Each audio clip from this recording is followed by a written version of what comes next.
Yes, hello everyone, and welcome to At America. We are the U.S. Embassy's American Center. First and foremost, please allow me to introduce myself. My name is Genara Jusuf, or you can call me Ara, and I will be the MC for today's event. And for those of you new here, At America is the U.S. Embassy's American Center, and our mission here is to provide a space for people to learn more about the United States through our programs and also our events. And today's event is titled Safe Together Strengthening Protection Through Law and Community. And for today's event, we are already joined by two wonderful universities. The first, we have our friends from Universitas Borobudur. Hi, everyone. Yes, and also from Universitas Bung Karno. Hi, everyone. Yes, so thank you so much to our friends from Universitas Borobudur and also Universitas Bung Karno for joining our event for today. And today we are also joined by our brilliant speakers and moderator to share with us their knowledge and also insights for today's discussion. But before we start, we are going to hear an opening remark that will be delivered by the head of advocacy and influence for couture brands of L'Oreal Lux. Please welcome Kak Gary Adam.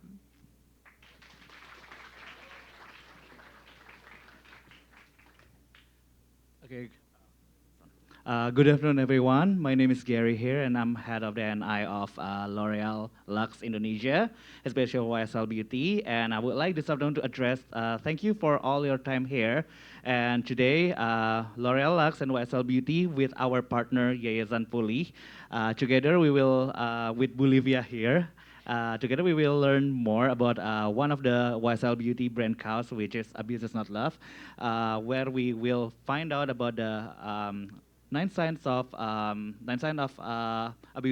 in relationship. So we hope that we can all together to understand more the warning sign of abuse, and also we can you can ask some question to Ibu Livia as well to understand more about it, and then we hope that all of us can learn something from today. And to give a little bit information, this program has been running from 2020 globally and in Indonesia itself. We launched it in 2023, and until today, we already trained more than uh, 5 5,000 persons. So I hope that we hope that this session will bring more awareness and will gain more knowledge as well for all of you. And I would like to say thank you for today. Yes, thank you so much, Mas Gary Adam, for the very insightful opening remarks. And ladies and gentlemen, to lead our discussion today, we are also already joined by our brilliant moderator. So let's welcome our moderator for today. He is the alum of 2017 Y Sealy Professional Fellowship. Please welcome Kak Abi Marutama.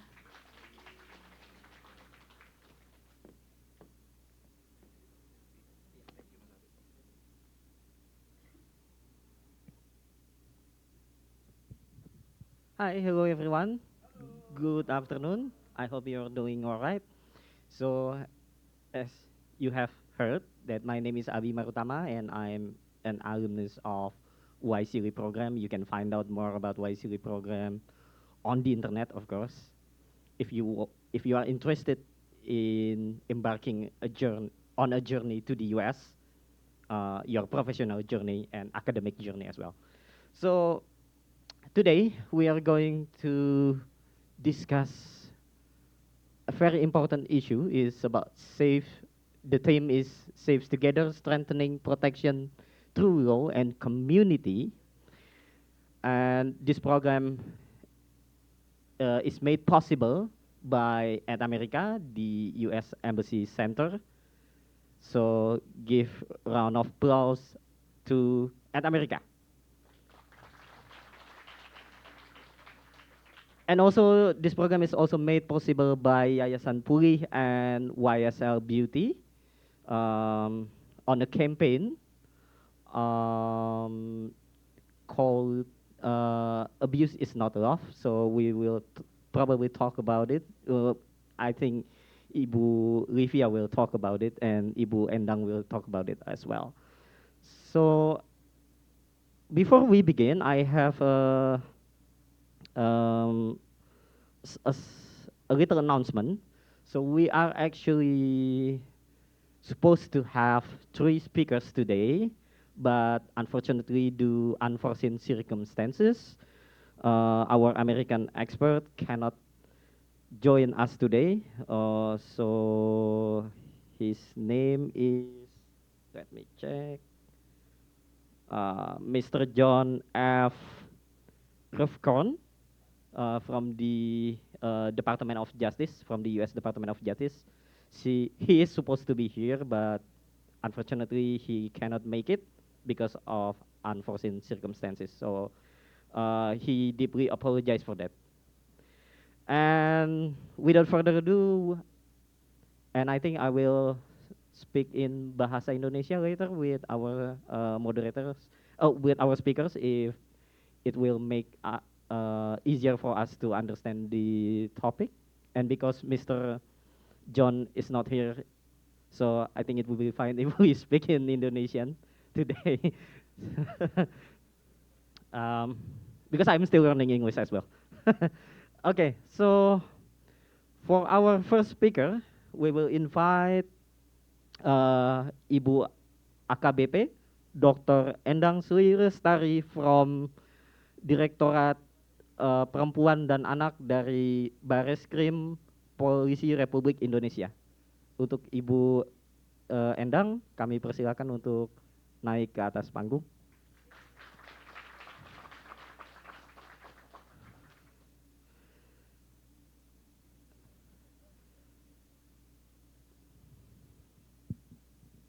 Ya, silakan Ibu. Dan untuk pembicara kita yang kedua adalah Dr. Livia Iskandar, co-founder dari Yayasan Pulih, Yayasan Pulih Indonesia. Bu Livia juga membidangi dukungan psikologis dan pencegahan bagi pemuda. Kepada Ibu Dr. Livia Iskandar, kami persilahkan untuk naik ke atas panggung dan bergabung bersama kami untuk diskusi lebih lanjut.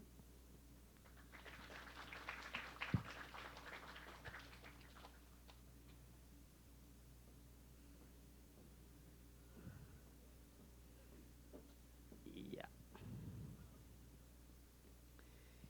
Bu Dr. Endang, apa kabar Bu? Alhamdulillah. Ibu Livia bagaimana? Iya, baik-baik, makasih. Mas Abi. Baik-baik, ya. Semoga juga apa yang kita bahas hari ini juga akan membawa banyak manfaat yang baik bagi teman-teman kita dari Universitas Bung Karno dan Universitas Borobudur. Oke, jadi kan kali ini kita akan membahas Safe Together. Artinya kita ingin mempunyai lingkungan yang aman bagi kita semua, bagi setiap orang, terlepas gender, jenis kelamin, kemudian agamanya, termasuk entah dia punya disabilitas atau tidak, begitu. Nah, saya ingin memulai dengan sebuah diskusi kecil dengan Ibu Endang dulu sebagai praktisi dan juga memang aparat penegak hukum kita. Sebenarnya bagaimana Bu dengan kerangka hukum yang ada di Indonesia yang saat ini itu benar-benar bisa menjamin bahwa setiap orang itu bisa bebas dari tindakan kekerasan dalam hubungan mereka, baik misalnya hubungan mereka sebagai suami istri, kemudian hubungan mereka sebagai pacar, mungkin juga hubungan orang tua dan anak, dan hubungan dosen dengan mahasiswa, begitu. Ada nggak sih Bu sebenarnya hukum yang benar-benar melindungi kita dari tindakan kekerasan semacam itu? Silakan kepada Ibu Endang. Baik, terima kasih Mas Abi ya, Mas Bi. Mungkin sebelumnya kami mohon izin ini untuk menyapa rekan-rekan terlebih dahulu. Ini ada Bapak dosen kita ya, Bapak Ibu dosen ya, ada tergabung di sini dari Universitas Bung Karno dan Borobudur. Ya, adik-adik kita yang sangat saya cintai, mungkin tadi sudah sekilas disampaikan oleh Mas Abi terkait dengan keberadaan kami di sini ya, dari Bareskrim Polri, tepatnya di Direktorat PPA dan PPO. Mungkin Bapak Ibu semua masih merasa asing itu Direktorat PPA PPO itu sebetulnya apa sih gitu. Kalau PPO itu kan kalau kita dulu PPO yang buat masuk obat masuk angin ya Bu ya. Tapi untuk PPA PPO di sini, ya di sini adalah perlindungan perempuan dan anak gitu dan pemberantasan perdagangan orang ya, tindak pidana perdagangan orang. Nah, di institusi kepolisian ini mungkin kalau terkait pelayanan perempuan anak, adik-adik semua, Bapak Ibu semua sudah monitor ya, ada di setiap Polres, Polda, Bareskrim gitu ya. Namun saat kemarin itu masih merupakan unit gitu ya, unit kecil yang menangani perempuan anak. Nah, mulai tahun 2024 dibentuklah Direktorat PPA PPO ini di Bareskrim Polri dan insya Allah dalam waktu dekat akan juga dibentuk di tingkat Polda, namun untuk kesempatan awal akan dibentuk di 11 Polda dan 22 Polres yang akan menjadi Sat PPA dan PPO gitu ya. Nah, kemudian terkait dengan tadi yang Mas Abi sampaikan, kiranya kok ini mundur maju ya, walah, sorry ya. Terkait kerangka hukum ya ataupun perangkat perlindungan untuk perempuan dan anak tentunya ya, tadi kita sampaikan bahwa di kepolisian ini sudah kita berupaya ya untuk memberikan satu perlindungan. Kita juga akhir-akhir ini menggencarkan terkait dengan kampanye yang kita berikan mungkin kalau adik-adik sering melihat di monitor di media sosial gitu ya, sudah cukup banyak kita mengkampanyekan ya Rise and Speak ini. Jadi kita memberikan dorongan masyarakat untuk berani bicara gitu ya, untuk menyampaikan apa yang menjadi harapan adik-adik semua terkait dengan misalnya menjadi korban kekerasan apapun itu. Karena di Indonesia ini kan banyak sekali komunitas ya, banyak sekali kita berinteraksi dari beragam orang gitu ya, dan tidak luput dari komunitas kelompok rentan misalnya. Nah, siapa saja sih mereka gitu ya? Ada tadi yang disampaikan oleh Mas Abi, itu ada perempuan, anak ya kan, kemudian juga ada di sana bisa disabilitas gitu ya, ada lansia. Nah, itu kiranya bagaimana untuk mendapatkan perlindungan hukumnya. Nah, di kepolisian kita dengan terbentuknya Direktorat PPA PPO ini, kita juga selain untuk memberikan dorongan kepada masyarakat, edukasi kepada masyarakat, kita juga meningkatkan kapasitas daripada penyidik atau polisi itu sendiri untuk bisa melakukan baik pencegahan maupun penindakannya ketika terjadi suatu peristiwa pidana. Jadi selain kita preventif, kita juga ada represifnya. Walaupun di kepolisian ini untuk preventif tidak semata-mata diemban oleh teman-teman di fungsi reskrim, namun di kepolisian ini ada fungsi khusus yang membidangi untuk pencegahan, yaitu ada Bimas ya. Jadi mungkin Bapak Ibu sering bekerja sama dengan teman-teman Babin Kaptipmas di sana, itu fokus kepada pencegahannya gitu. Karena kekerasan ini kan tidak aduh ya Allah.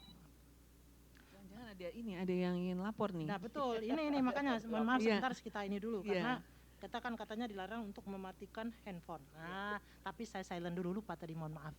Karena memang masyarakat seperti itu betul Ibu. Tadi saya berangkat ke sini pun sudah Bu Livia WA, Bu Endang, saya menemukan kasus seperti ini loh. Ini baru kita mau diskusi terkait dengan bagaimana penanganan kasus, apa tema yang akan kita sampaikan hari ini terjadi di lingkungan ya, di lingkungan kita sendiri yang tadi Bu Livia sampaikan.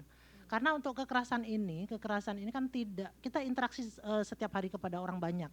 Dan kekerasan ini tidak hanya terjadi di luar ranah keluarga kita gitu ya. Bahkan kejahatan domestik itu, kekerasan domestik itu bisa terjadi di dalam lingkup rumah tangga kita sendiri. Bisa terjadi di mantan pasangan, bisa terjadi dengan pasangan, bisa terjadi dengan pacarnya, bisa terjadi dengan anaknya, bisa terjadi kakek, nenek, cucu dan seterusnya di dalam lingkup rumah tangga itu. Nah, untuk bagaimana kita dapat menghindari itu gitu ya, mencegah itu, dan bagaimana ketika sudah terjadi gitu ya, mungkin inilah yang akan kita sharingkan, diskusikan pada kesempatan sore hari ini. Nah, kemudian kalau kita bicara regulasinya atau dasar hukumnya atau payung hukumnya gitu ya, kita sudah di Indonesia ini sudah cukup banyak perundang-undangan ya yang memberikan perlindungan gitu. Ini banyak sekali, bisa kita simak mundur, ini sudah cukup banyak ya. Nah, terkait dengan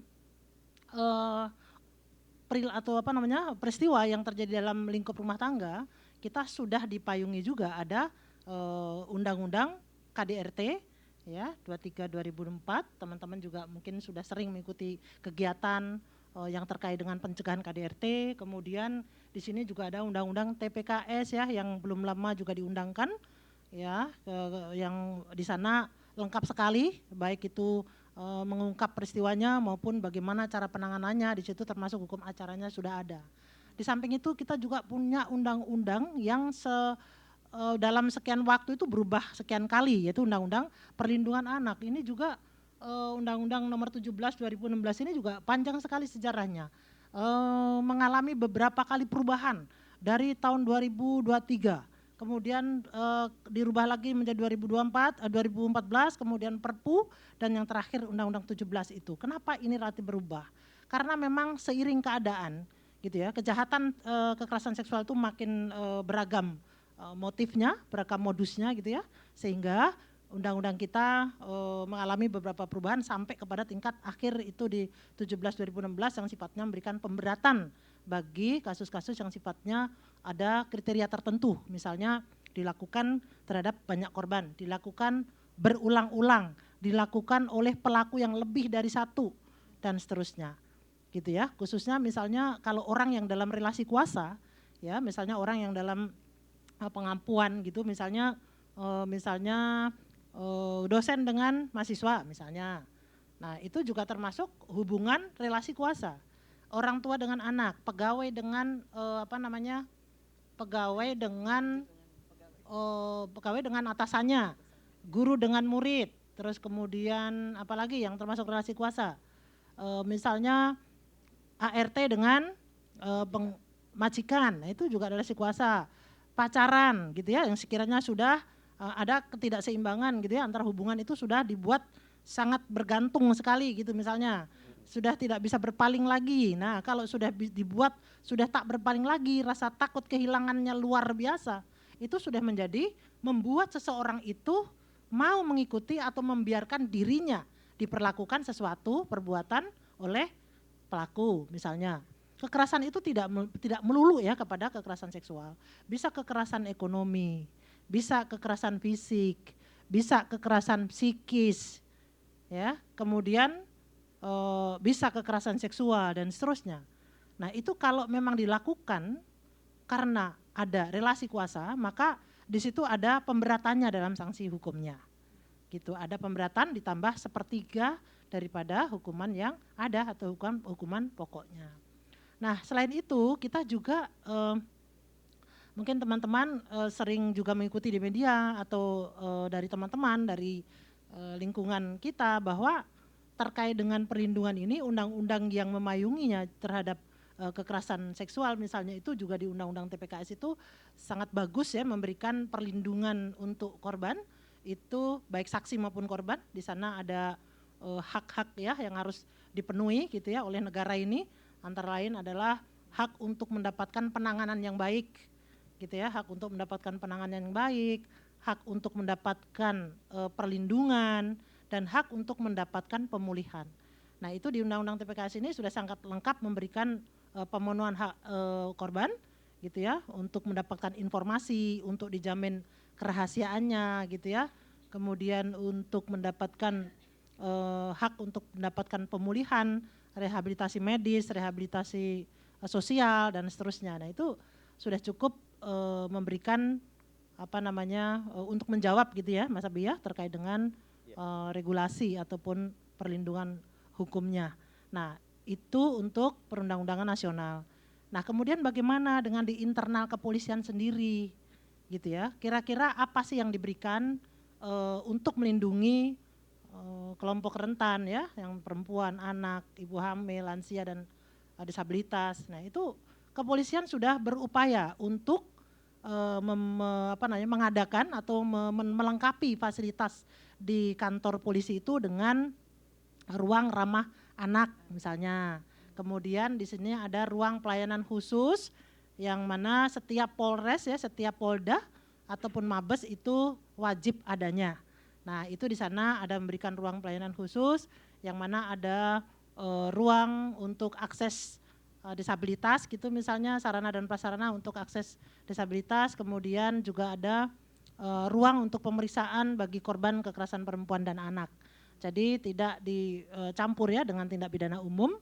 Itulah salah satu wujud kesungguh-sungguhan Polri ya dalam memperhatikan atau memberikan perlindungan terhadap korban untuk perempuan, anak dan kelompok rentan lainnya.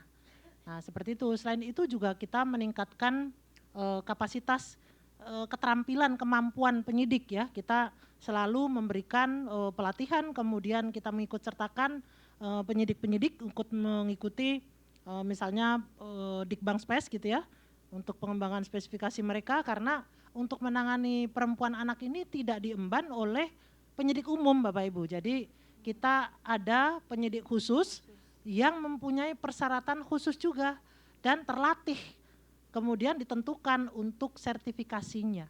Jadi harus ikut uji kompetensi terkait dengan kemampuan atau keterampilan di bidangnya, di bidang perempuan dan anak ini. Seperti itu kurang lebih Mas Abi terkait dengan regulasinya gitu ya. Oh ya, baik. Baik. Ya, terima kasih Ibu Endang atas penjelasannya. Menarik, saya jadi ingat salah satu film jadinya Bu, film TV. Pelatihan petugas ini benar. Iya, kan tadi untuk peningkatan kapasitas. Oh oke, Ya. iya. Saya jadi ingat ada film TV series Law and Order Special Victim Units. Itu kan memang biasanya di film itu digambarkan polisi Amerika yang menangani kasus-kasus domestic violence yang melibatkan perempuan dan anak, dan memang detektifnya itu spesial, jadi bukan pidana umum. Jadi sudah mirip-mirip nih Polri dengan polisinya Amerika Bu ya.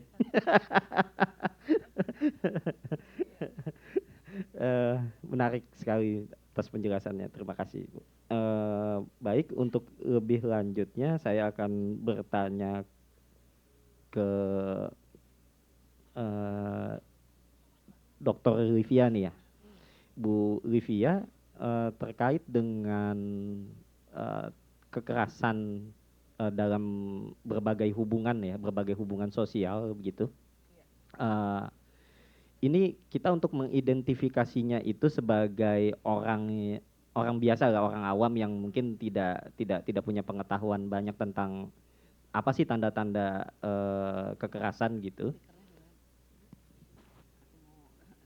Nah, seperti apa Bu kita bisa melihat tanda-tanda kekerasan yang ada pada hubungan atau ciri-ciri hubungan yang sudah tidak sehat gitu antara seseorang dengan orang lainnya begitu, misalnya antara teman atau antara pacar atau suami istri dan anak dan orang tua begitu. Oke. Seperti apa Bu? Ya, jadi saya mau berdiri ya. Ini soalnya pada ngantuk Silakan ini. Bu. Pada ngantuk kalau nggak kita berdiri ya. Jadi Bu Endang, Mas Abi, saya mau menyapa dulu. Ini Mas Gary tadi dari YSL sudah menyampaikan bahwa kerjasama YSL dengan Yayasan Pulih sudah mulai sejak 2023 dan yang sudah menjadi penerima manfaat lebih dari 5.000. Jadi kita sudah roadshow ke banyak sekali universitas karena kita juga ingin bahwa semua tuh paham tentang relasi yang sehat tuh seperti apa. Gitu, relasi tadi sampaikan oleh Abi juga dan Bu Endang dengan lingkungan sekitar gitu. Jadi itu menjadi penting mulai dari rumah tangga sampai kemudian di komunitas, antar tetangga, dan di kampus-kampus. Nah, ini menjadi hal yang penting dan kami mengucapkan terima kasih atas kedatangan adik-adik sekalian dan Pak dosen. Di sini ada dosennya enggak? Dari Universitas Borobudur, di mana dosennya, boleh tunjuk tangan? Karena semuanya ini apa? Yang mana dosennya? Oh, oke. Oh, baru keluar. Oke.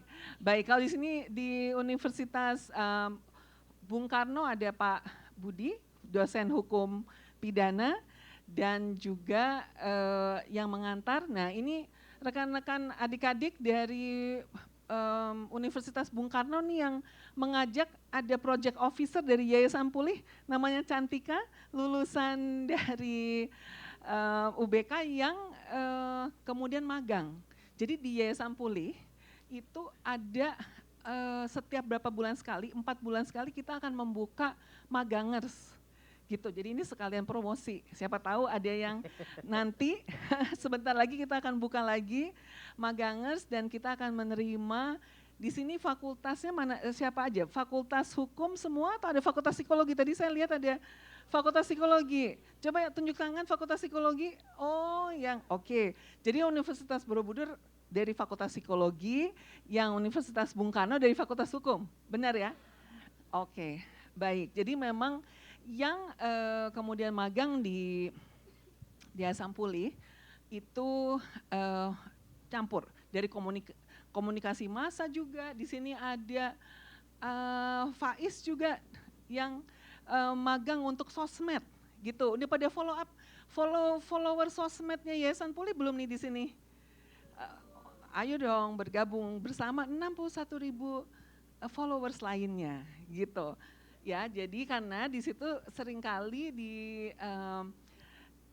informasinya tentang bagaimana, ya tentang topik-topik yang sering kita bahas. Oke, selain itu kita akan, tadi ya pertanyaannya Abi. Bi, tapi sebelum kita lanjut, boleh nggak sih YSEALI itu apa sih, singkatan dari apa? Karena kita pengen tahu juga tuh. Oh, oke. Aku belum sempat nge-google. Apa tuh Oke. YSEALI? YSEALI Young Southeast Asian Leader Initiative itu adalah program apa ya, semacam internship bagi akademik, bagi mahasiswa dan juga bagi profesional yang sudah bekerja untuk studi singkat di Amerika, kurang lebih itu sekitar 6 minggu. Di salah satu institusi Amerika. Misalnya saya dulu pernah studi singkat di Amerika di tahun 2007. Di mana itu? Di mana? Di Amerikanya? Di Washington, Ibu. Oh, di Washington DC. Ya, di Washington di tahun 2017. Iya. Di universitas mana? Enggak, karena saya pada saat itu sudah bekerja dan sudah sebagai profesional gitu. Jadi saya mendapatkan tempat magang. Pada saat itu saya sudah menjadi analis HAM di Kementerian Hukum dan HAM. Jadi memang spesialisasi saya di bidang HAM dan khususnya di bidang hak-hak penyandang disabilitas. Jadi saya ditempatkan di ada namanya lembaga non-profit American Association of People with Disabilities, AAPD. Jadi AAPD ini semacam organisasi tertua di Amerika yang membawahi berbagai organisasi disabilitas lainnya yang ada di Amerika. Nah, jadi saya di sana berkesempatan untuk mempelajari tentang di ADA, di Americans with Disabilities Act, Undang-Undang Penyandang Disabilitas Amerika. Dan pada saat itu sedang ada temanya sedang ada voting pada saat itu pemilihan presiden di mana Presiden Donald Trump pertama kali terpilih pada saat itu konteksnya. Jadi kita membuat bagaimana sistem pemilu itu ramah terhadap penyandang disabilitas. Itu yang saya pelajari waktu itu. Wah, keren banget. Tepuk tangan untuk moderator kita nih. Iya. Jadi buat adik-adik nih yang ingin juga sekolah belajar kursus 6 minggu ke Amerika, bisa nanti tanya-tanya sama Kak Abi gitu, gimana caranya gitu. Ini juga salah satu kemudian yang nanti kita akan bahas ya Kak Abi, selain tadi yang disampaikan Bu Endang tentang semua tadi dasar hukumnya dan sebagainya, adalah juga pengalaman saya, karena saya S3-nya juga di Amerika, cuman walaupun tinggal di DC, di Washington DC, cuma saya sekolahnya di Hawaii. Gitu. Orang kalau misalnya dengar Hawaii itu biasanya gini, apa berarti surfing dong atau hula-hula. Ya mana sempat ya gitu. Jauh, Bu. Enggak, maksudnya deket sih, Deket naik ya. bis bisa 15 menit, cuman kan kita belajar terus ya. Jadi ya kadang-kadang aja, tapi mungkin nanti kita juga akan diskusi dengan Bu Endang tentang beberapa peraturan di Amerika Serikat yang sebenarnya bisa diterapkan juga di Indonesia gitu, terkait dengan nanti kita bicara soal restraining order. Jadi bagi adik-adik dan Pak Ibu Bapak yang sering nonton film-film Amerika gitu dan tahu apa tuh restraining order, nanti kita akan membahas. Oke, jadi kita akan ngomongin tentang 9 tanda. Nah ini yang termasuk kampanye global ya tadi ya. Nanti kan kita ada quiz ya. Kita ada quiz loh, jadi catat semuanya ya. Dari YSL ada berapa hadiahnya? Ada 5 hadiah nanti ke saya. Kenapa? Q&A, oke. Jadi nanti pada saat Q&A, saya akan memanggil Mas Gary dan Cantika untuk bertanya.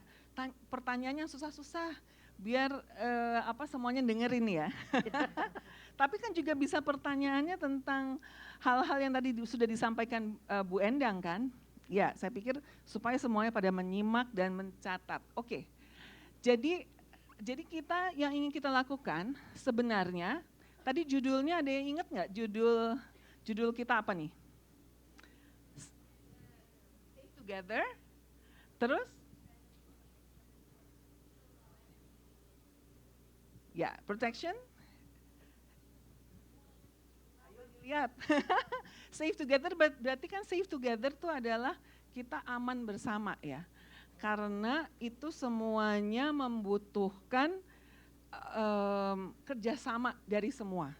Nggak mungkin ada yang kita bisa aman kalau kemudian nggak ada kepolisiannya, kemudian nggak ada anggota masyarakat yang juga mau membantu. Misalnya terjadi suatu hal di lingkungan kita kepada siapa? Tadi ada Babin Kamtipmas gitu. Kita udah kenal belum sama Babin Kamtipmas di tempat kita? Masing-masing, nanti PR ya. PR semua ya, karena saya setelah mendapat pelatihan dari Icitap, nih ada juga Icitap, langsung saya cek itu siapa Babin. Oke, jadi adik-adik sekalian, ibu bapak yang saya hormati, ini adalah bagian dari kampanye di 35 negara, dan Yayasan Pulih sangat beruntung bahwa untuk di Indonesia kami diajak bekerja sama dengan YSL Beauty. Dan ini menjadi hal yang luar biasa karena terus roadshow ke banyak tempat, yang paling banyak itu hampir 1.000, 2.000 ya untuk yang orientasi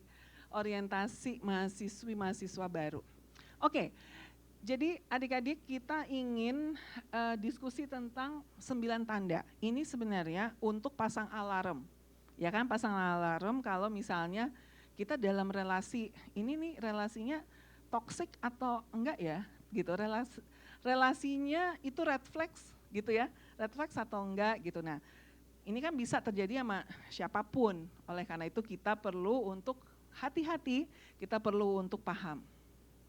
Oke, jadi nih yang kita bisa dalam relasi di mana ada komunitas rentan ini, pengabaian bisa berarti kehilangan akses informasi, hak atau bantuan dasar.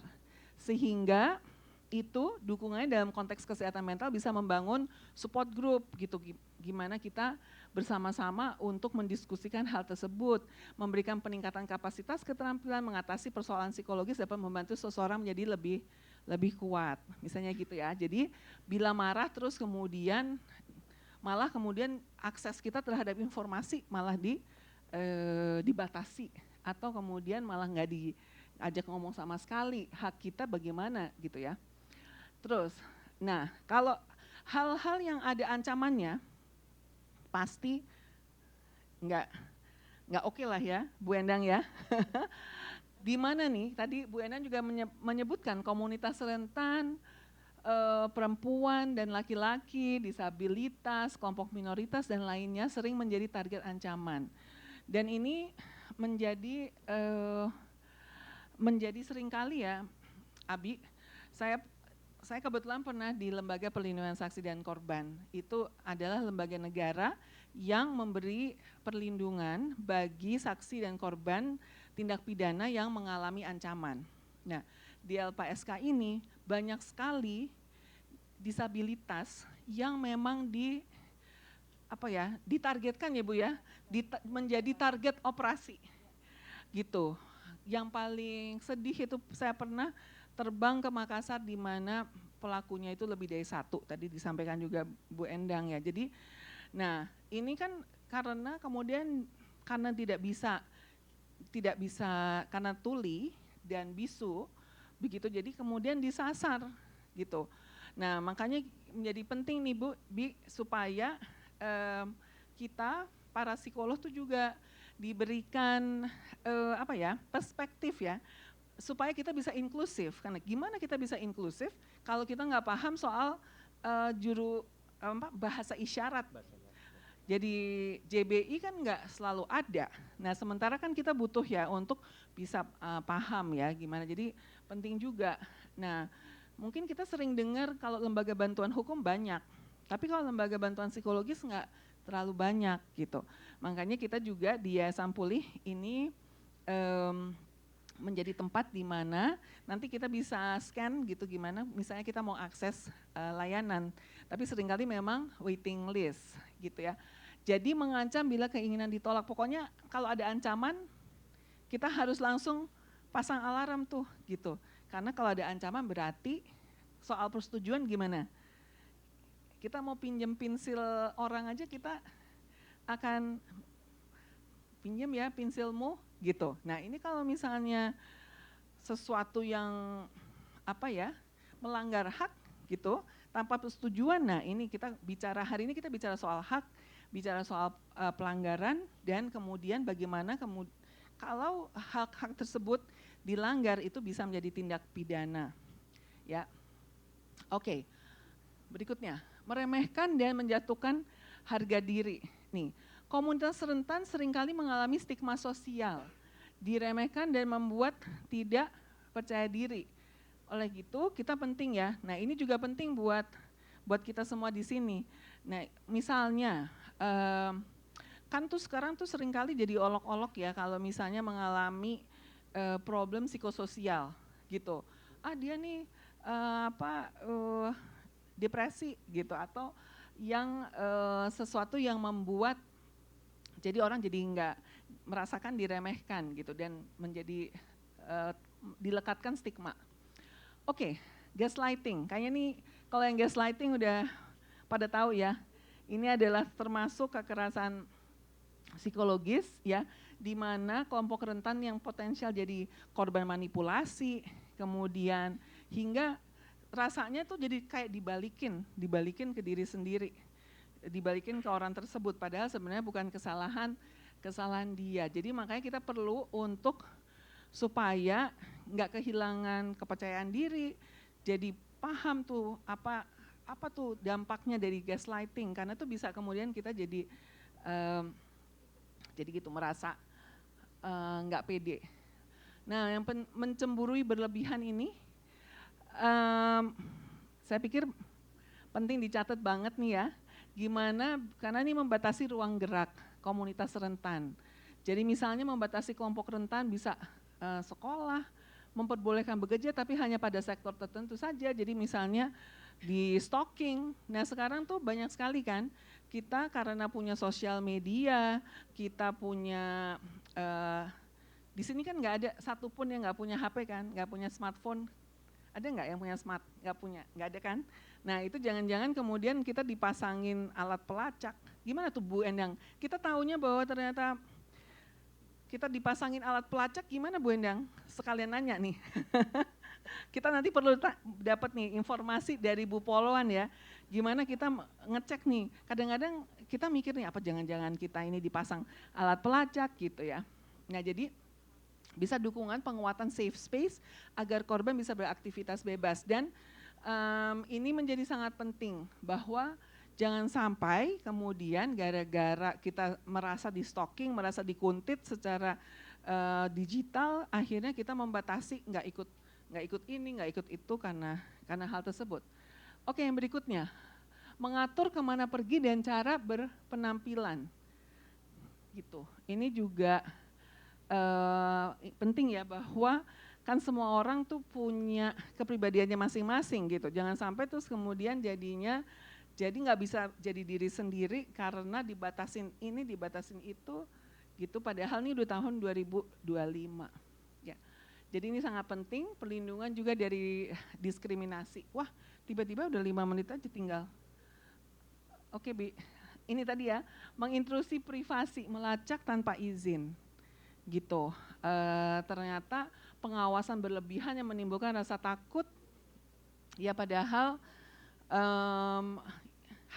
misalnya HP kita tuh kan adalah privasi kita gitu. Ternyata sering pada saat kita mandi atau kita kemana dicek-cekin gitu. Kalau orang tua terhadap anaknya yang masih di bawah umur sih masih bisa ya.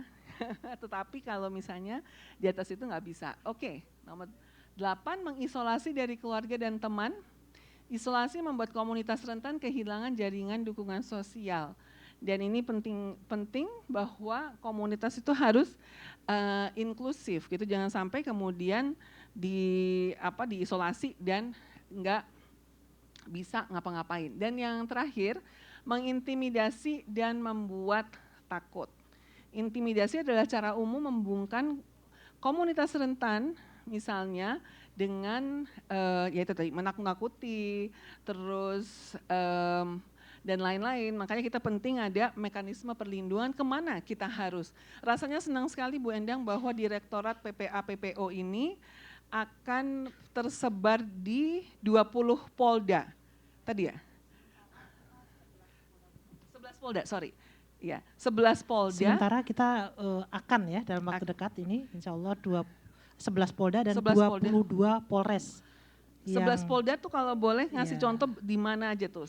Selain di Jawa, apa di luar Jawa? Ada di luar Jawa, ada. Oke. Kemudian di Jawa ada dan di antara Polda ada yang ditunjuk 22 Polres untuk menjadi dari unit ke Sat PPA PPO. Oke, ini sangat luar biasa ya, tepuk tangan ya. Adik-adik sekalian, soalnya ini adalah dorongan begitu banyak organisasi dan dukungan dari masyarakat. Makanya tadi ya, judul dari acara ini adalah Safe Together. Bagaimana kita bisa aman secara bersama-sama, tapi itu membutuhkan semua orang untuk terlibat dalam hal ini. Bagaimana kita melindungi dari segi hukum dan juga dari segi komunitas.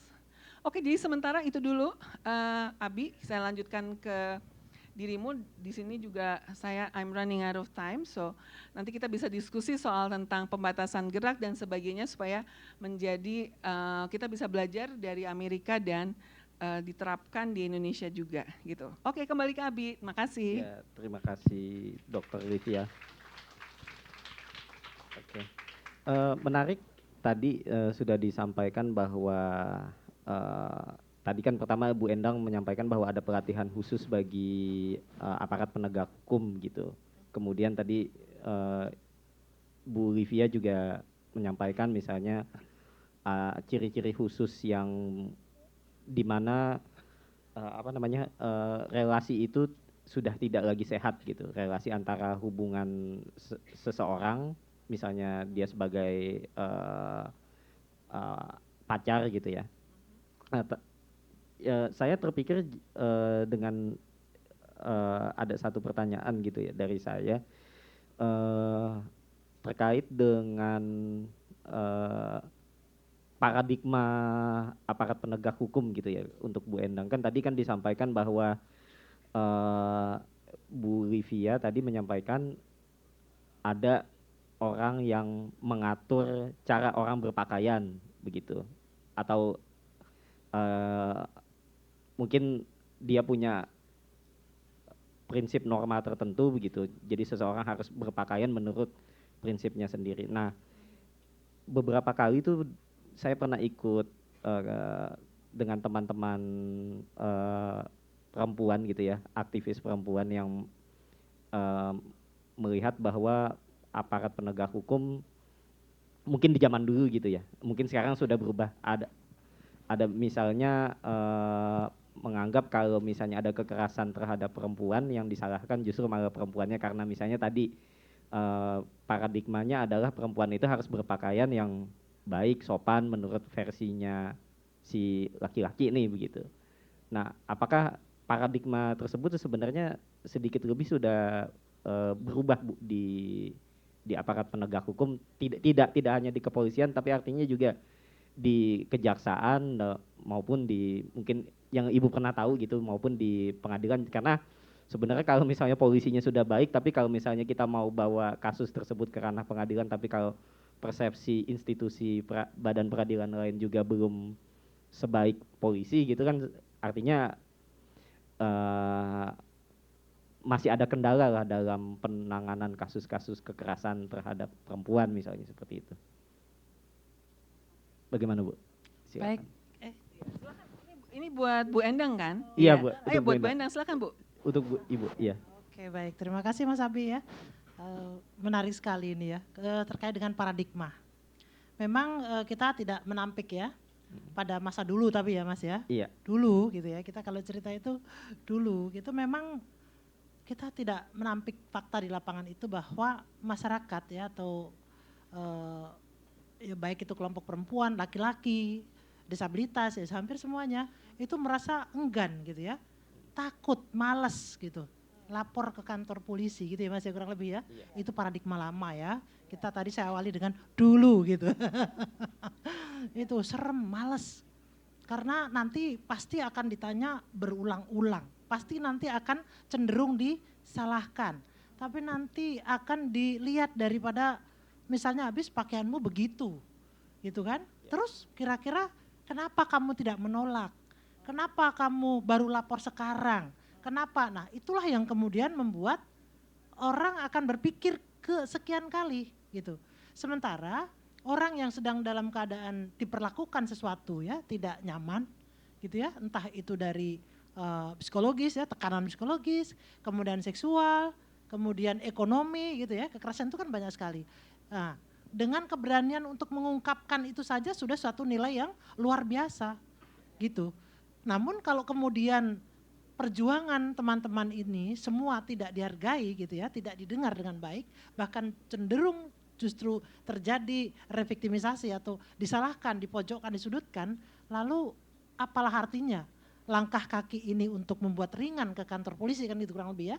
Tapi alhamdulillah Mas Abi dan Bapak Ibu semua untuk era sekarang ya, kita tadi di kesempatan awal sudah kita sampaikan bahwa di kepolisian ini sudah gencar sekali gitu ya, berupaya untuk berbenah diri.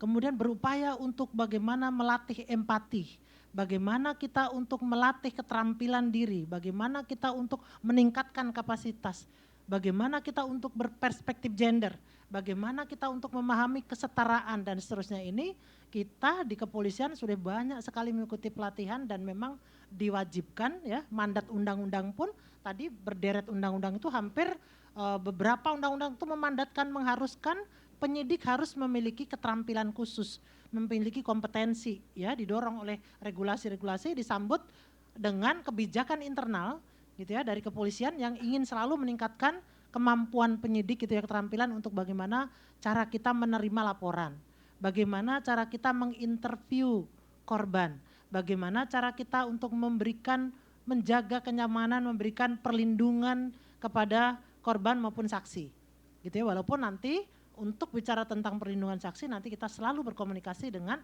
lembaganya beliau dulu di LPSK.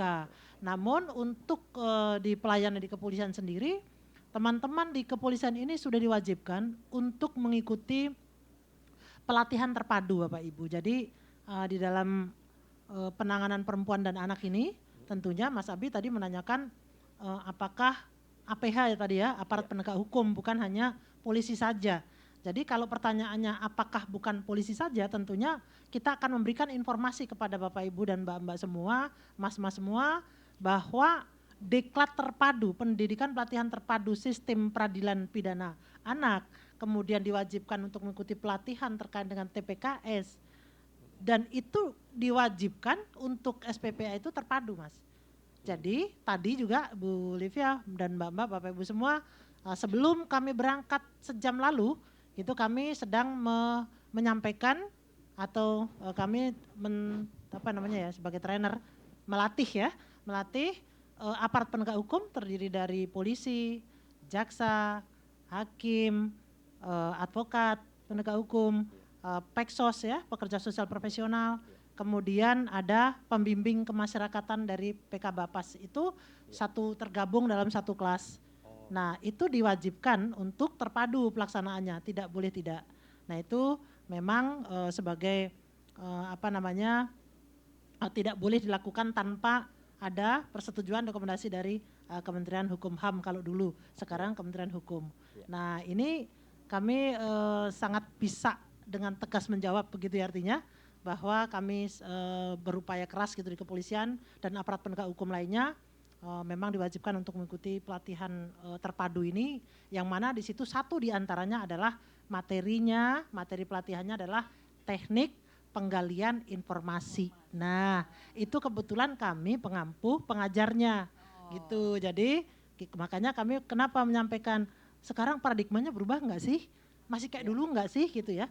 Kami sampai kalau memberikan pemahaman kepada peserta latih itu, sampai kita berikan role play, karena saya ingin melihat gesturnya, kita ingin melihat mimiknya, kita ingin melihat sikapnya, kita ingin melihat kata-katanya gitu. Karena orang kadang memang kalau kayak saya itu kita bukan bicara tentang ras, kita orang Jawa, tapi kan kita orangnya kan keras ngomongnya, beda dengan beliau nih.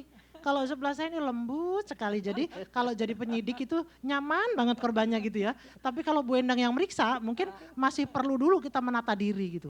Tadi di kelas kami sampaikan seperti itu, misalnya gini, menanyakan kesehatan seseorang. Nah ini perubahan paradigma yang sangat menyolok ya. Kalau dulu, reserse zaman dulu, itu kita contohkan ini kaki meja gitu ya, kayu gitu, mesin ketiknya yang besar tuh, yang pakai tak tok kayak gitu mesinnya kan, kemudian printernya juga pakai dorongan yang besar, tak gitu, kalau mentok di ujung itu bunyi keras. Nah itu seorang penyidik dulu menanyakan begini, padahal sama-sama ingin menanyakan kondisi kesehatan. Kalau dalam ketentuan di pemeriksaan ya, di tata urutnya itu kan menanyakan kesehatan wajib. Apakah saudara dalam keadaan sehat jasmani dan rohani, itu misalnya nih, ini satu contoh. Itu wajib ditanyakan Mas, karena itu memang kita standar ya, standar di awal. Karena kalau hak-haknya yang akan diperiksa kalau tidak sehat ya jangan dipaksa untuk dilakukan pemeriksaan. Nah sama-sama kalimat itu tertulis apakah saudara sehat jasmani rohani, tulisannya sama. Tapi dipraktekkan antara kami penyidik satu dengan penyidik lainnya, itu nanti akan sangat jauh berbeda. Dampak kepada yang diperiksa itu ada nyolok perbedaannya ketika orang yang menginterviewnya tidak tepat. Contoh begini, dulu reserse itu kan identik dengan tegas gitu ya, dan kemudian mungkin garang kalau laki-laki, dan kalau perempuan mungkin juga saklek tegas. Nah, apakah saudara dalam keadaan sehat jasmani dan rohani? Nah misalnya begitu, bertanya dengan mimik yang melihat korbannya, mungkin korbannya tadinya dari rumah tuh sehat baik-baik saja, ya duduk manis gitu, sehat Bu tadi, tapi setelah ibu tanya kok saya jadi meriang ya Bu ya, gitu langsung semaput dia pingsan gitu kan. Contoh, jadi tidak nyaman timbul dari cara kita bertanya dan mimiknya, kita melototin melihat, beda dengan kalau dilakukan dengan misalnya kayak Bu Livia mencontohkan, gimana Ibu sehatkah hari ini? Nah enak kan, gimana sudah makan? Nah kan bisa begitu, oh sehat misalnya, udah kita ngetik aja gitu, nggak usah juga kali ngetiknya di tek gitu, nggak usah juga kan gitu. Jadi itu salah satu contoh. Kemudian kedua tentang perspektif gender ya misalnya, kita itu lebih penting karena tidak harus penyidik perempuan yang kita tuntut seperti itu, penyidik laki-laki pun harus sudah kita haruskan untuk berperspektif itu. Jadi kenapa kalau memang sampai tidak punya, yang terjadi seperti tadi, ada korban, sudah jelas dia akan menyampaikan sesuatu yang sifatnya harus terjaga. Iya. Tapi kemudian baru dia menyampaikan gitu Bu Livia, ya misalnya baru datang untuk melaporkan, sudah dilihat semua dari tubuh dari ujung ke ujung. Nggak jadi nanya jadinya. Nggak jadi, Iya. kan gitu kan. Iya. Karena sudah melihat dulu Betul. dari bawah sampai ke atas. Tapi Ini- ngomong-ngomong Bu Endang, sepertinya nih waktunya udah harus question and answer. Oh gitu ya, tuh. silakan. Oke. Abi, kayaknya kita perlu masuk ke question and answer. Ya. Begitu, Abi perlu tanya, kayaknya dia pada resah ingin bertanya dari audience, karena ternyata kita hanya 30 menit lagi nih. Iya, jadi Abi tolong sekalian tanya tuh question and answer, mungkin bisa ke tengah sini biar semuanya bisa siap untuk bertanya. Ya, time flies fast, guys. Iya, nanti ini ya, pakai mic ya, nanti akan Iya, ada nanti mic ada- runner ya, ada mic runnernya Bi. Iya. Oke, silakan.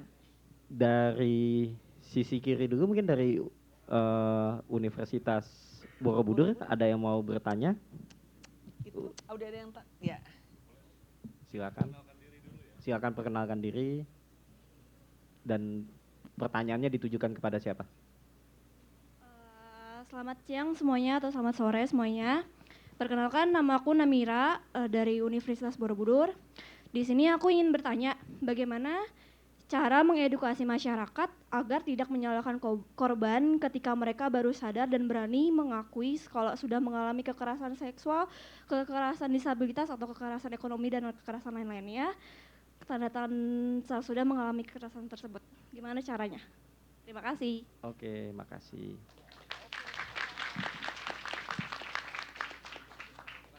Ya, mungkin oh gitu. Supaya nggak disalahin temennya gitu ya. Ya, temennya malah justru dicurhatin malah disalahin gitu ya Pak ya. Gimana sih gitu ya cara untuk mengedukasinya gitu ya. Bagaimana supaya kok dicurhatin kok malah menyalahkan. Nah, mungkin kita berangkat dari kewajiban untuk menginformasikan gitu dulu ya, menginformasikan ketika menemukan sesuatu atau indikasi tindak pidana yang ada. Nah itu kalau dari segi yang melaporkan, menyampaikan sudah tepat. Lalu bagaimana sikap teman-teman seharusnya gitu ya. Kita harus, apalagi di lingkungan, misalnya kalau ini adik-adik kan di lingkungan kampus nih. Di kampus itu kira-kira ada, kalau dulu PPKS, sekarang ada apa ya itu ya? Baru itu ya. PPKPT kayaknya. Sekarang PPKP, TP.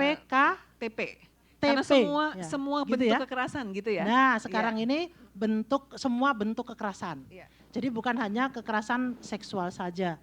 Nah artinya dengan ada di bentuk itu tentunya di setiap lingkungan gitu ya, bukan hanya di kampus saja, ada memiliki kewajiban. Ya, ada memiliki kewajiban untuk merespon kan itu berarti. Nah cara merespon itu seperti apa? Kan gitu. Pasti akan mendengarkan kira-kira apa peristiwa yang dialami, itu yang pertama. Kedua, bagaimana cara kita untuk merespon dengan baik, gitu ya. Berarti teman-teman harus melatih atau berlatih diri tentang empati, gitu ya. Karena kalau kita tidak memiliki empati kepada teman, kan suatu saat belum tentu kan orang yang dicurhati itu akan juga mengalami hal yang sama. Kan gitu ya. Karena kan belum tentu kan, tidak ada yang bisa menjamin bahwa orang yang dicurhatin, yang kita ajak diskusi, ajak komunikasi itu suatu ketika tidak mengalami hal yang sama. Nah itu mungkin menjadi pengingat gitu ya, pengingat bahwa teman yang diberikan informasi ini seyogyanya tidak harus melakukan bullying, tidak harus menyudutkan, ya, tidak harus meremehkan dan seterusnya, tapi timbul jiwa rasa kebersamaan gitu ya, rasa ingin saling melindungi, karena kalau kita sudah berani bicara itu, kalau di dalam rise and speak kita itu berarti berani bicara menyelamatkan sesama, gitu ya, mungkin malah ini sekaligus kampanye kita kali. Ya. Boleh kita Nggak, coba ya? Boleh, boleh. Boleh kita Ayo, coba Bu, kalau ayo, gitu? Bu. Boleh kita Maju-maju. coba, Kita adik-adik mau semua. rise and speak. Coba kita untuk polisi mempraktekkan punya program ya, punya program kampanye. Iya. kampanye Rise and Speak ini Iya. yang tadi kita sampaikan itu mungkin di seluruh polda-polda sudah kita laksanakan. Jadi supaya itu ada getaran dari anunya masing-masing gitu ya. Kalau kita tidak memekikkan ini gitu rasanya kok ada kurang yang ada yang kurang. Sekarang berdiri dulu bisakah Berdiri dulu teman-teman? semuanya. Nah, berdiri dulu semuanya. Nah, seperti itu. Nah, nanti kalau saya mengatakan rise and speak, nah berarti teman-teman tangannya satu, berani bicara, selamatkan sesama. Nah, gitu terus, tepuk tangan. Ya, nanti misalnya saya rise and speak, berani bicara, selamatkan sesamanya dua ya, selamatkan sesama, tepuk tangan, langsung gitu ya. Oke, kami coba. Rise and speak, berani bicara, selamatkan sesama, tepuk tangan semuanya. Iya. Sekali lagi ya, biar lebih kompak karena tadi belum kompak. Karena saya contohnya soalnya melihat megang mic, jadi saya begini gitu ya, jadinya. Saya pegangin, biar Bu, Oke, biar berarti- nggak apa-apa kita pegangin dua Oh, mic gitu. nih. Kita pegangin dua mic ya. Begitu ya, jadi rise and speak, berani bicara, selamatkan sesama. Nah, Yeay. oke, ya kita sekali lagi supaya kompak. Rise and speak, berani bicara, selamatkan sesama. Tepuk tangan. Yeah. Oke, terima kasih Mas Abi. Iya, jadi saya lanjutin dikit ya Bi. Boleh silakan Ibu. Oke, Bu Endang nih sangat polisi yang sangat empatik ya, luar biasa. Kita pingin Bu Endang di cloning 10.000 polwan supaya pada saat kita ke kantor polisi kita ngeliat para polwan-polwan dan polisi laki-laki juga termasuk semuanya ingin membantu tuh akan rasanya kita jadi nggak takut ke kantor polisi gitu ya. Dan tadi yang disampaikan Bu Endang adalah respon kita. Kalau misalnya nih teman kita tiba-tiba datang sambil nangis terus bilang, aduh kayaknya aku barusan mengalami sesuatu yang nggak mengenakan deh gitu. Ya kita mungkin bisa, yuk kita kita cari tempat yang enak untuk ngobrol misalnya, diambilin minum terus deh gitu. Ada yang bisa kubantu nggak? Jadi nggak harus memaksa teman untuk bercerita gitu Bi. Soalnya kadang-kadang nggak pingin cerita sebenarnya, cuma perlu cari orang aja untuk paling nggak ada, jadi nggak yang merasa sendiri gitu, dan mendengarkan dan kemudian nggak yang langsung banding-bandingin gitu. Anak kecil aja tahu bahwa kalau dibanding-bandingin itu jadi kita jadi mati gaya, nggak pingin ngobrol. Jadi itu ya mungkin lebih memberikan ruang supaya si teman kita ini bisa nyaman gitu, dari saya gitu. Iya, silakan kembali ke Baik. Abi. Ya, sekarang kita kasih kesempatan untuk teman-teman dari Universitas Bung Karno untuk bertanya kepada dua narasumber kita. Silakan. Ya, Ya, ada Mas itu? Mas. Silakan. Ya, bisa. Mas yang tengah yang baju hitam, maksudnya ya kaos hitam. Kaos hitam. Selamat sore, perkenalkan nama saya Alvemba Ramadan, saya dari mahasiswa Universitas Bung Karno dari Fakultas Hukum. Baik, pertanyaan saya adalah, kita sebagai manusia as a human berhak bersuara untuk mereka yang tidak bisa bersuara atau voiceless. Sebagai contoh, bersuara untuk mereka yang kasusnya diabaikan dan sebagainya. Terlebih hal ini relevan sekali dengan kampanye dari Polri ya Bu ya. Rise and speak, kemudian tadi berani bicara, selamatkan sesama. Pertanyaan saya adalah langkah konkret apa yang bisa kita lakukan selain dari bersuara sebagai masyarakat, especially young generation today gitu, kita sekarang. Dan harapannya langkah konkret apa sih yang bisa dilakukan oleh kami sebagai masyarakat yang nantinya apa yang kita lakukan bisa dihargai dan juga dihormati oleh pihak kepolisian. Terima kasih banyak. Yang pertanyaan itu khusus untuk kepolisian nih Bu Endang, silakan Bu Endang. Peran masyarakat Bu. Peran Iya, masyarakat peran juga masyarakat ya, oke. Dari itu segi seperti polisian apa, Bu? dulu, oke lanjut Silakan, Bu. Ibu dulu ya. Baik, mungkin kalau bisa kami tangkap ya Mas ya, itu peran masyarakat ini selain apa tadi tuh speak up gitu ya, terus apa sih? Apakah hanya sebatas untuk speak up saja gitu ya?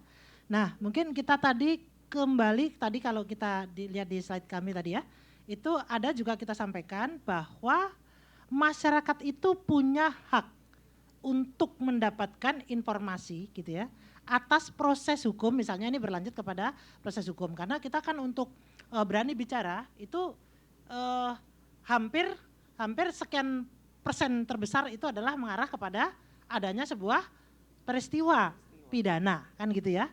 Kalau kiranya aku harus berani bicara, aku sebagai korban gitu misalnya.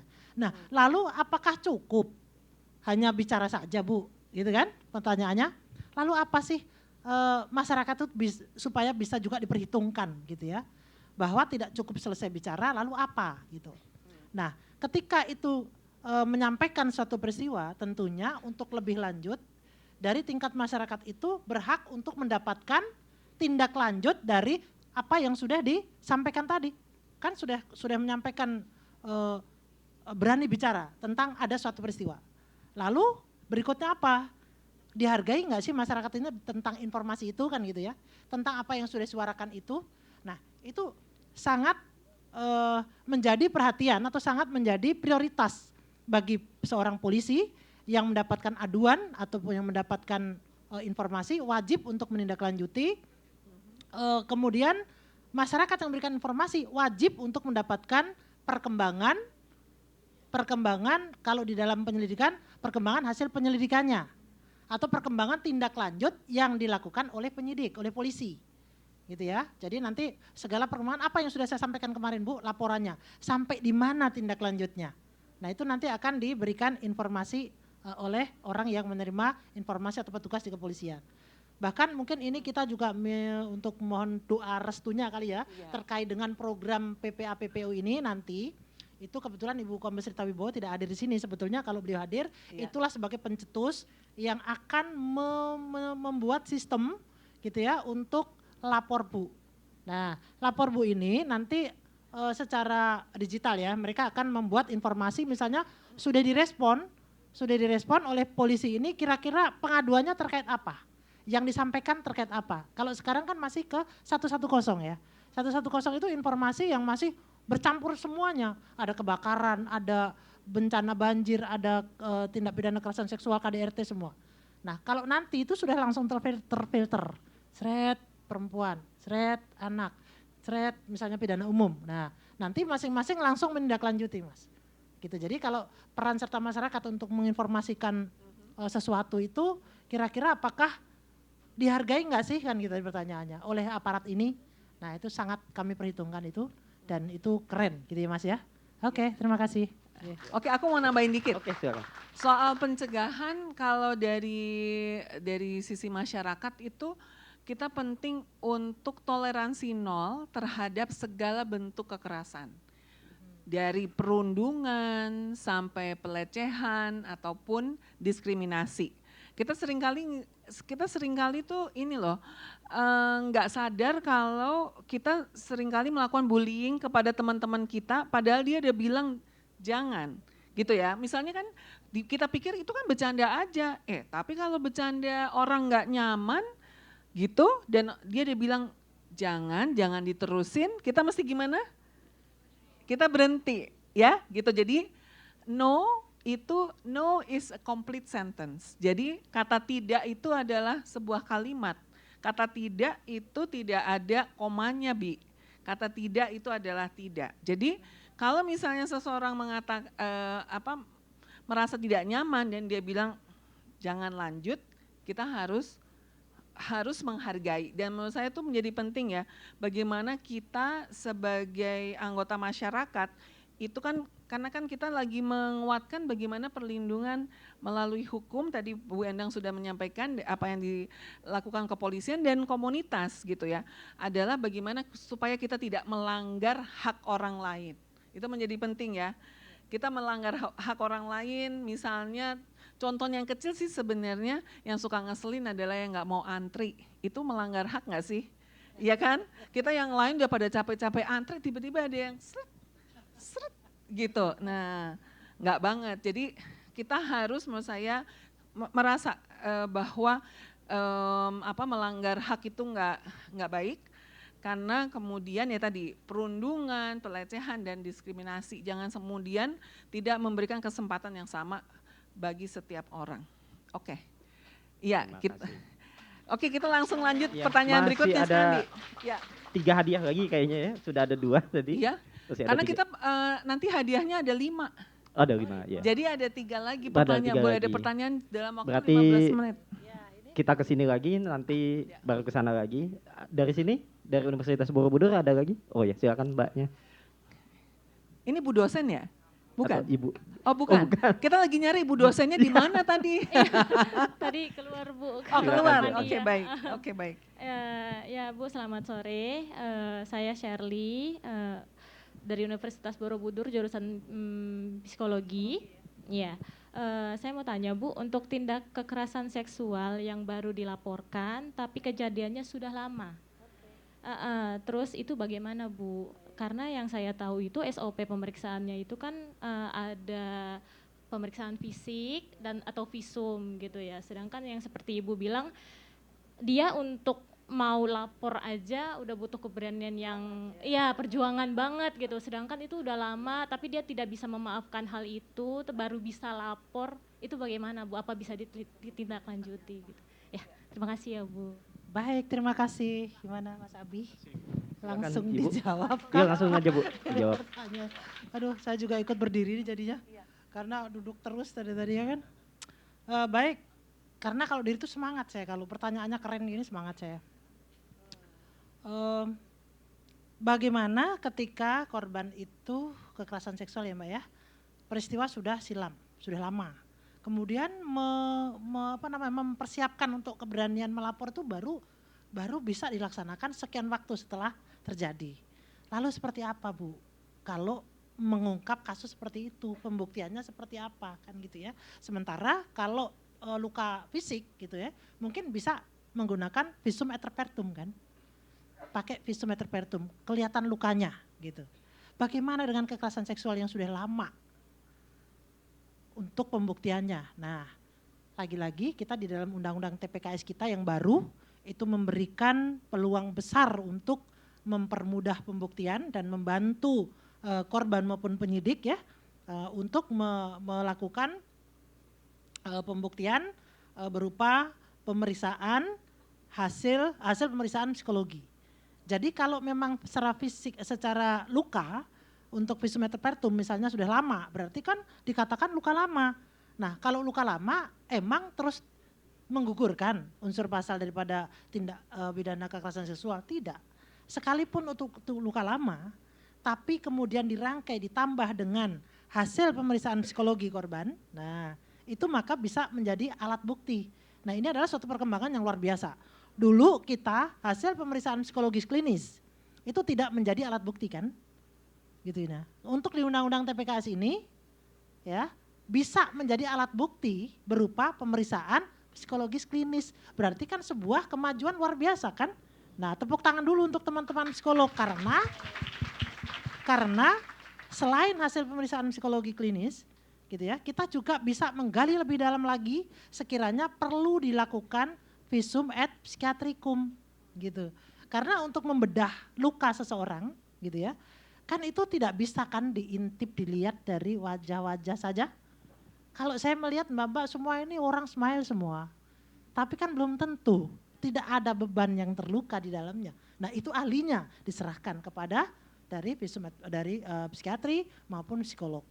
Nah itulah yang bisa untuk mendukung pengungkapan kasus kekerasan seksual yang tidak semata-mata hanya membutuhkan alat bukti berupa visum et repertum, namun juga bisa berupa hasil pemeriksaan psikologi, pemeriksaan visum et psikiatrikum, dan rekam medik.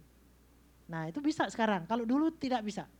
Gitu ya, di KUHP kita pembuktiannya dulu saksi, kemudian surat, kemudian ahli, petunjuk, dan keterangan terdakwa. Nah itu untuk surat tidak termasuk kepada hasil pemeriksaan psikologi dan rekam medik kan dulu kan gitu ya. Nah itulah Mbak, jadi pentingnya untuk membedah gitu ya, membedah dari psikologinya itu untuk meyakini, memberikan keyakinan penyidik, jaksa, dan hakim untuk memberikan keyakinan bahwa yang bersangkutan itu betul-betul korban. Gitu ya. Jadi tidak malah disalahkan. Kenapa udah lama baru lapor? Jadi hilanglah barang buktinya. Tidak. Karena barang bukti itu gitu ya, yang melekat pada diri seseorang itu kan justru malah nggak hilang kan? Memang hanya membedakan luka baru dan luka lama. Kalau memang sudah lama terjadinya, pasti luka itu lama di hasil visum. Atau tidak terlihat lagi. Oke, secara fisik. Tapi apakah psikologinya ataupun secara orang secara mental itu akan langsung bisa serta-merta melupakan begitu saja? Tidak kan Mbak? Bahkan tadi pertanyaannya adalah saya tidak bisa melupakan hal itu. Gimana Bu cara pembuktiannya? Nah itu dengan pemeriksaan psikologis klinis dan atau visum et psikiatrikum. Oke? Oke, terima kasih. Keren Bu Endang. Sekarang nambahin, jadi pesan sponsor adalah kalau begitu buat yang belajar psikologi, cepat-cepatlah lulus, kemudian ambil S2 psikologi klinis sehingga bisa membantu kita semua gitu. Semangat dulu. Jadi senang saya ini banyak teman nih Mbak Livia. Jadi saya senang nanti banyak teman ini kita kan untuk membantu teman-teman yang butuh keadilan kan gitu ya. Iya. Oke, kembali ke Abi. Ya. Abi. Baik, pertanyaan selanjutnya dari UBK. Silakan. Wah, yang mana ini?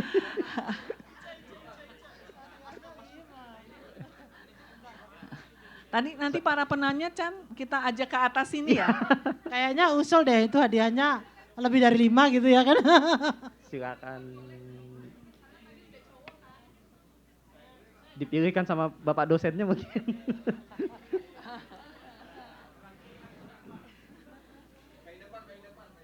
Halo, Ya, sebelumnya perkenalkan nama aku Ica.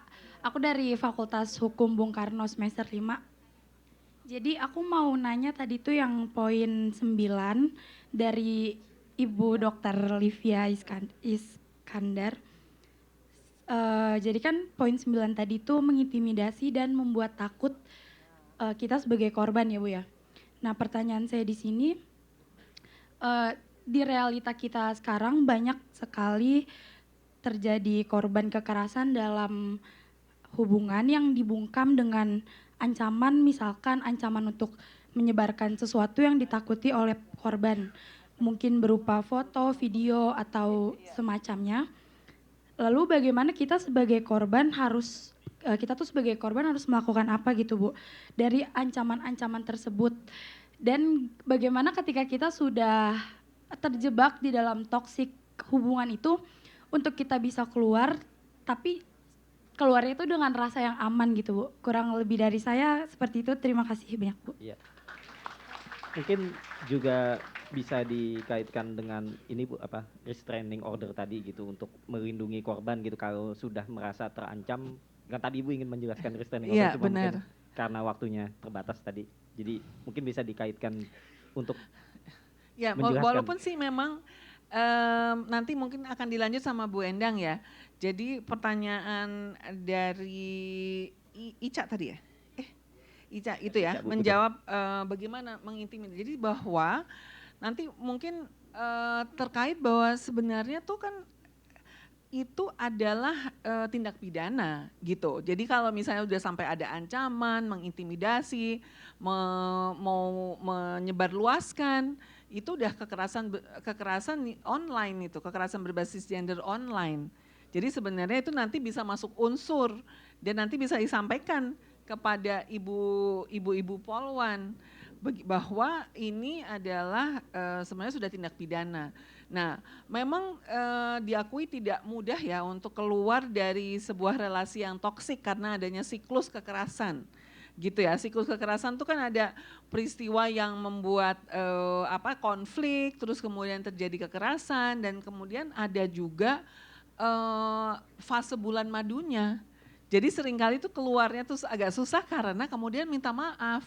Minta maaf bisa cium kaki, beli bunga, hal-hal yang membuat seperti itu, tetapi kemudian itu bisa terjadi lagi, malah siklusnya lebih pendek lagi gitu. Jadi memang untuk keluar itu membutuhkan keberanian, tetapi sekarang itu dengan adanya apalagi Direktorat PPA PPO ini kemudian diperbesar, selain jumlah polisinya, personilnya juga diperbesar wewenangnya. Kita berharap bahwa akan ada seperti pembatasan gerak pelaku ya Bu. Bagaimana caranya nanti itu bisa diupayakan supaya kalau di Amerika tuh ada pembatasan gerak pelaku. Jadi pelaku tuh tidak boleh berada dalam 5 gitu radius, misalnya 5 kilo atau itu dari tempat tinggalnya. Nah itu bagaimana caranya? Mungkin karena waktu kita tinggal 5 menit nih, saya langsung ke Bu Endang ya. Bu, gimana tuh caranya supaya pembatasan gerak pelaku nih bisa dilakukan juga di Indonesia supaya bisa melindungi? Silakan Bu Endang. Baik, terima kasih Mbak Livia, Bu Livia, terkait dengan bagaimana sih kalau terkait dengan pembatasan gerak pelaku ya. Jadi di undang-undang kita itu di KDRT juga mengatur ya terkait dengan perlindungan sementara untuk korban gitu ya, yang diberikan misalnya sesaat setelah kejadian itu penyidik gitu ya, atau orang yang bersangkutan sendiri berhak untuk memohon perlindungan yang nanti akan dimintakan penetapan ataupun perintah perlindungan dari ketua pengadilan. Nah itu untuk korban. Bagaimana untuk pembatasan gerak pelaku? Kalau di Indonesia ini untuk membatasi gerak pelaku itu masih terkait dengan upaya paksa gitu ya. Jadi harus berada dalam proses hukum dan itu sudah tahap upaya paksa gitu ya. Nah kalau sekiranya sudah sampai ke proses hukum, kemudian dipandang cukup untuk melakukan pengekangan hak orang itu, kalau dalam bahasa hukumnya itu adalah penangkapan gitu ya, itu bisa dilakukan terhadap orang yang tadi mengintimidasi, kemudian membuat orang terbelenggu ya, tidak bisa keluar, kemudian dia melakukan kekerasan psikis gitu ya. Tapi kalau menggunakan tadi yang disampaikan oleh Ibu Livia, memang rata-rata siklusnya itu seperti itu, udah ampun-ampun, jongkok-jongkok, mohon maaf, nanti mengulangi lagi gitu ya. Karena kalau dalam rumah tangga undang-undang KDRT ini itu termasuk delik aduan sih ya. Makanya delik aduan itu akan bisa dimaafkan, diampuni, dicabut perkaranya apabila dibatalkan oleh pengadunya. Makanya membuat kadang itu siklus itu jalan terus gitu kan. Nanti dimaafkan, dicabut perkaranya, bikin lagi gitu, berbuat lagi, dilaporkan lagi. Toh itu delik aduan bisa dicabut, muter lagi, berbuat lagi, dan seperti itu. Maka kalau memang itu perbuatan itu dilakukan sering berulang-ulang, maka itulah yang dikatakan pemberatan sehingga nanti akan bisa meningkat kepada delik murni. Kalau memang dia lukanya berat dan berkali-kali, maka itu tidak bisa digugurkan atau dibatalkan oleh pengadunya. Oke. Seperti itu ya? Ya, terima kasih. Baik, monggo.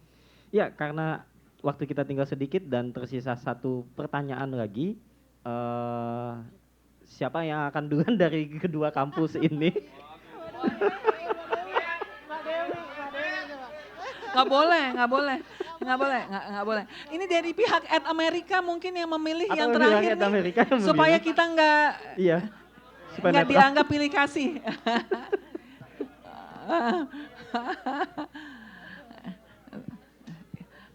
Mohon maaf panitia tidak boleh bertanya. Oke, satu lagi gimana terus silakan dari Ad Amerika Mas Lexi yang memilih. Oke, silakan. Tes. Izin Bu, saya dari Universitas Bung Karno. Sempat dijelaskan tadi tentang 9 tanda kekerasan dalam hubungan ya Bu. Dalam salah satu poin itu ada yang menyebut di poin nomor 3 kalau nggak salah, meremehkan dan menjatuhkan harga diri. Di situ ada penanganannya seperti support disupport secara terus-menerus. Lantas bagaimana jika orang tersebut terlalu nyaman disupport, padahal tindakan dia itu memang tidak bagus atau kurang baik, otomatis dia akan terus berada di posisi yang nyaman meskipun dia itu salah, Bu. Kurang lebih itu pertanyaan saya. Terima kasih. Iya. Tadi Silakan, namanya Bu. siapa tadi ya? Saya Muhammad Rafli, Bu. Izin. Muhammad Rafi. Maaf. Oke. Baik, saya langsung jawab. Jadi itu sebenarnya yang disupport itu adalah si korbannya, bukan si pelakunya. Walaupun si pelaku juga bisa sih jadi ada modul untuk pelaku kekerasan supaya dia menghentikan perilaku kekerasannya itu yang membuat orang lain gak nyaman gitu. Jadi yang lebih tindakan meremehkan dan menjatuhkan harga diri itu kan adalah sesuatu yang buruk. Oleh karena itu dari segi psikologis dapat meruntuhkan harga diri orang yang kemudian mengalami pelecehan atau kekerasan psikologis ini. Oleh karena itu butuh untuk di-stop perilakunya. Tetapi jadi bisa dua sisi. Yang satu korbannya kemudian diberi support supaya dia dipulihkan harga dirinya gitu, tetapi dari segi pelaku juga penting untuk kemudian supaya dia tidak mengulangi hal tersebut karena itu sangat membuat orang kehilangan kepercayaan diri dan dampak psikologisnya luar biasa gitu. Oke. Pas banget Terima dengan kasih. 000 minus. Sekarang udah minus nih. Minus. Iya, minus nih. Baik, terima kasih semuanya atas partisipasi aktifnya. Kita sudah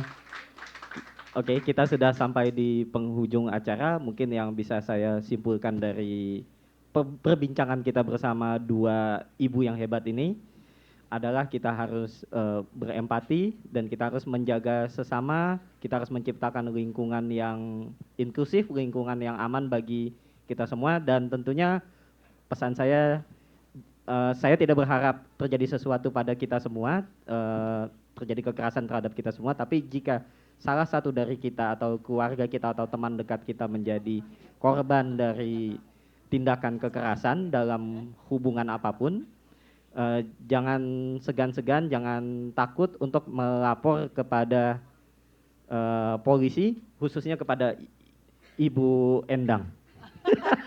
Direktorat PPA dan Kepada PPO. Direktorat PPA. Ya. Dari saya sekian. Jangan lupa saksikan berbagai macam acara di At Amerika. Bagi teman-teman yang masih penasaran, ada berbagai macam acara At Amerika. Enggak cuma talk show seperti ini, ada acara musik, terus ada acara pendidikan. Mungkin yang mau studi ke Amerika, ada IELTS dan saya lupa, ada TOEFL ya. TOEFL, ya. Dan tadi ada YCLI dan sebagainya. Silakan nanti berkunjung ke At Amerika dan juga saksikan acara-acara At Amerika setiap harinya. Dari Senin sampai Sabtu. Jangan lupa mendaftar jadi anggota, iya kan? Membership Oh ya, iya. membership At Dan America. Ya betul, jangan lupa juga mendaftar jadi anggota, membership, dan kita doakan semua lulus dengan baik, baik yang sarjana hukum nih yang akan melindungi korban-korban kekerasan dan dari psikologi yang akan memberi, dari para psikolog ini yang akan memberikan bantuan layanan pemulihan bagi korban-korban tindakan kekerasan. Akhir kata demikian dari saya, terima kasih, selamat sore.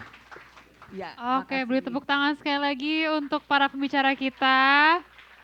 Yes, terima kasih banyak untuk Ibu Livia Iskandar, Ibu Endang Lestari selaku pembicara kita untuk sore hari ini dan juga Kak Abi Marutama selaku moderator. Dan terima kasih banyak untuk teman-teman dari Universitas Borobudur dan juga Universitas Bung Karno. Bertepuk tangan untuk kalian semua. Yes, semoga kegiatan hari ini bermanfaat ya buat kita semua. And everyone, if you enjoyed today's event, don't forget to attend more of our events and you can follow us on our social media platforms at AT America on Instagram, X, Facebook, and also please visit our website at www.atamerica.or.id for more of information and also event updates on At America.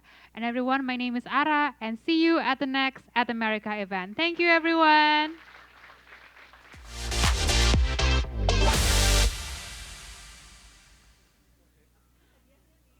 Baik, teman-teman semua, sekarang kita akan foto bersama, tapi sebelumnya aku izin menginformasikan kita di luar di exhibition area ada hidangan kopi. Jadi nanti setelah ini teman-teman boleh langsung aja menikmati hidangan yang sudah disediakan.